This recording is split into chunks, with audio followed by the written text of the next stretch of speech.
Hello mga kabady, magandang morning po. Happy Monday po sa inyong lahat. Saan man kayo sulok ng mundo, sana po ay nasa mabuti kayong kalagayan at ligtas sa anumang karamdaman. I-share ko lang po sa inyo itong trabaho ko araw-araw dito sa Alcudsok, Mascatuman po sa office po. Yan, naglilinis po ako ng salamin gamit po ang glass cleaner. Yan, yan po ang trabaho ko rito. Kahit ganito po yung trabaho ko, pinagmamalaki ko po. Ganito po ang buhay ng OFW, yung mga nasa Pinas dyan, mga anak dyan, kung sino man yung mga magulang niyo dito sa ibang bansa, kung ano naman yung pinapadala sa inyo, appreciate nyo rin po yung hirap at pagod dito ng mga magulang nyo.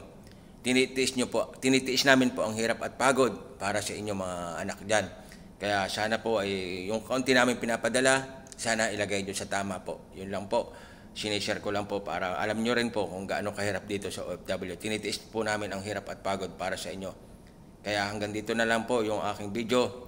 Sana po ay may natutunan po kayo sa sinare kong video. At kahit gaano tayo kabisi sa araw-araw nating ginagawa, huwag natin kalimutang manalangin sa mahal na Panginoon. Siya po ang tanging gabay natin sa araw-araw nating ginagawa. Yan po ang napaka-importante.